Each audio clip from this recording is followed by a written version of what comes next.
Good morning po sa inyo mga brothers. Ito, welcome na naman sa aking vlog. Meron naman tayong gagawin ngayon dito. Ito po, isa natin subscriber. Dinala po rito yung kanyang Honda TMX 150 Supremo. Ang problema nitong motor na ito mga brothers ay anong problema, boss? Tune-up lang, saka ano, may nakamarga yung ano, batalyan. Charging system at saka yung kanyang tune-up. Ayan. Ay, kadena, Adjust ng kadena. Mga brothers, isa natin subscriber. Ngayon, bali ang gagawin natin dito, babakas natin itong carburetor at saka itong kanyang tappet, mga brothers. Ngayon, yung charging, checkin natin kasi daw, mahina yung kanyang charging system. Yan. Ito po, isa natin subscriber. Dumayos natin dito. Taga Binangonan din po ito, mga brothers. Bali, nagpunta sa atin dito. Ito yung ating subscriber. Ayan, si Kuya. Ayan. sa asawa ko, kayo siya. Ayan, mga brothers. Pantok, patoda. Okay. Pinibiran, pinibya. Ayan, shoutout sa mga taga Patoda ng Pantok. Ayan. Okay, pero bago natin simulan to, kung napasyal ka lang sa akin channel, huwag niyo sana kalimutan na mag-subscribe, pakipindot po notification bell button. Piliin niyo po yung all para updated po kayo pag mag-upload po ako ng mga bagong videos. Okay?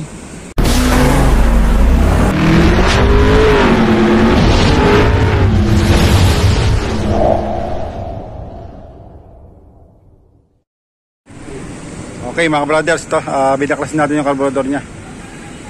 Bali, gagawin natin dito, lilinisin natin. Checkin natin yung kanya mga adjustment sa ating pilot screw, sa float valve niya, checkin natin. Tsaka natin lilinisin. Pag magbabakas po kayo ng ganito mga brothers, checkin nyo po itong kanyang diaphragm. Kung may kung matigas na, pag matigas na, papalitan nyo po ito mga brothers.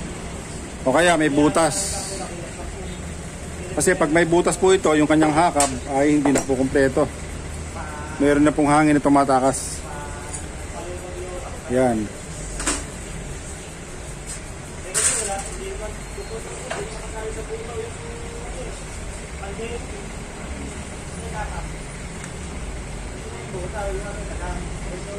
Dapat po ito hindi nilalagyan ng pandikit, yo.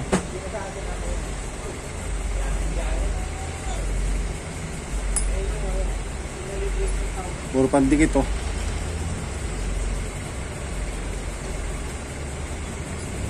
Kuya, tingnan mo itong diaphragm mo, puro pandikit, oh. Dapat grasa lang nilalagay dito, eh.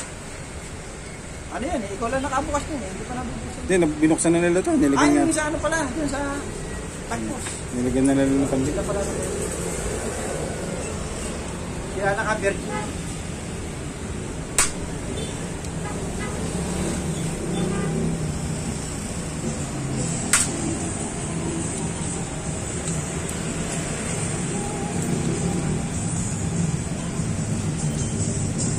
Ito din bago. Pero toothpaste. Ngayon, lilinisin natin ito mga brothers. Yung kanyang floater, okay naman.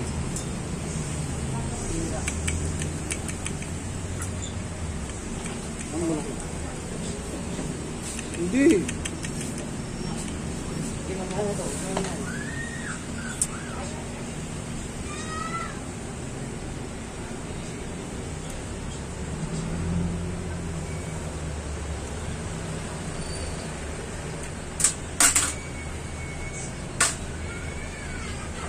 Ito yung kanyang pilot screw, tanggalin natin mga brothers. Checkin natin yung dati. Kalahati. Isa. At kalahati. Kulang to. Sa kalahati lang, dapat 3.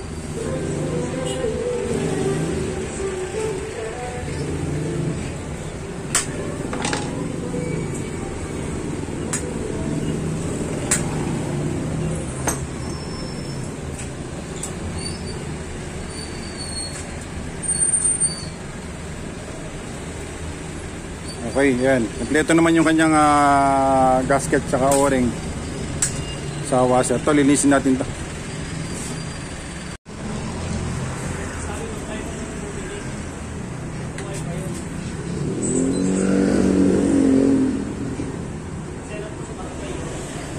Ito mga brothers, puro pandikit to.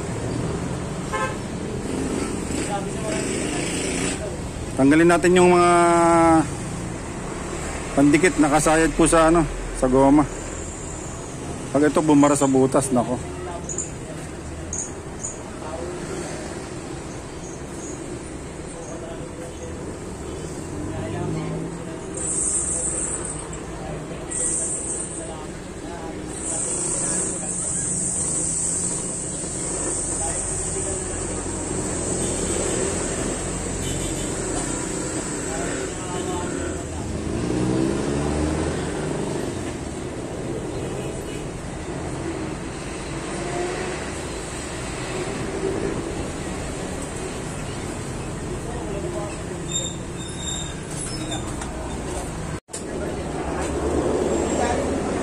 Yan mga brothers, ibilis na natin.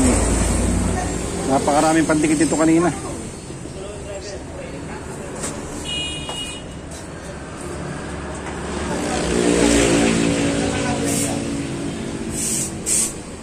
Okay naman siya, wala siyang butas.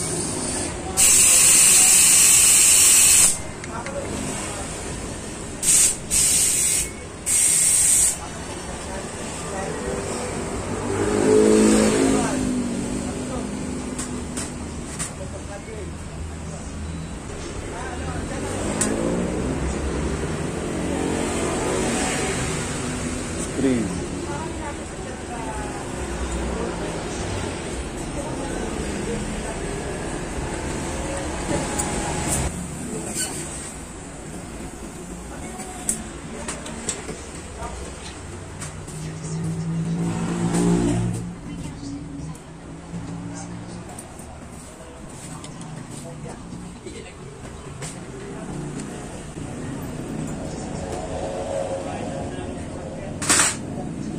Next, yung ating pilot screw. Washer. Spring washer.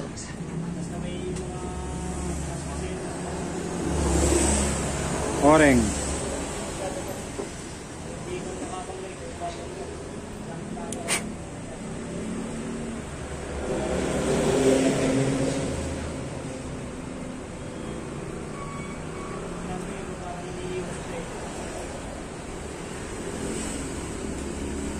Buon nyo lang mga brothers, todo.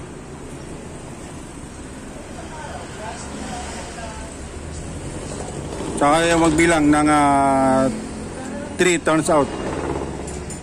Ayan, kalahati. 1, 1 and a half, 2, 2 and a half, 3. Ayan, ito.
Okay, tapos na mga brother, salpak na natin.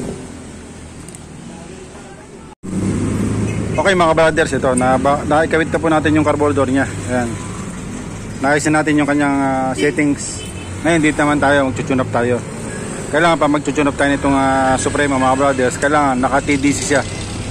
Ayan. Tapos tatanggalin nyo yung spark plug. Ngayon gagamit tayo ng filler gauge. Dito sa exhaust 0.12. Dito naman sa intake ay 0.08. Ito may filler gauge tayo. Siguro hindi ko na po may papakit sa inyo. Mamaya na po natin na papakit sa inyo kung natapos na yung ating pag-tune up, no?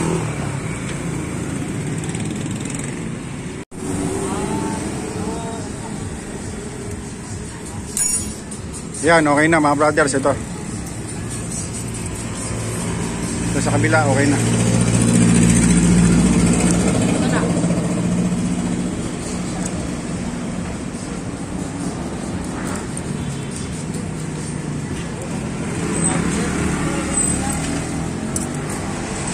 Okay mga brothers, sarado na natin. Yan, natapos na natin yung tune up mga brothers. Yung valve clearance niya, inayos natin. Tapos yung kanyang carburetor, ayan. Ngayon mamaya do-double check natin itong kanyang air cleaner. Ayan, paandar natin, ayan, one click na siya. Ngayon, yung charging system naman at saka to, lilinisin natin ito. Obligado natin linisin ito mga brothers. Kailangan po malinis to para inaigop niyang hangin sa carburetor. Okay, kasi pagka madumi ito, pigil po yung hangin dito. Nagkakaroon ng problema pagdating sa akin yung combustion. Okay, charging naman tayo mga brothers. Yan.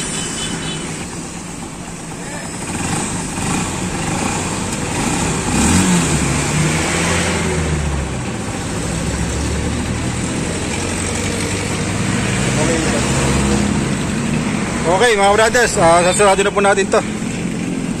Naayos na natin lahat, yung kanyang tune up. Ayan. Dapat po nasa tamang valve clearance. Kasi kanina napakaluwag po, kaya maingay, malagitik. Tapos yung carburetor niya kanina, yung kanyang fuel mixture sa Phillips screw 1.5 lang, ginawa natin 3. Ayan. Okay, ito yung may-ari si kuya. Yan po yung si Baluka, isa nating followers na sa Facebook page tsaka sa YouTube. Okay? Okay na boss. Sige, ingat na lang ha. Okay na mga brothers, nadali na natin ito. Isa natin subscriber, si Baluka. Ayan, followers natin sa Facebook page. Sige. Ayan, one click na.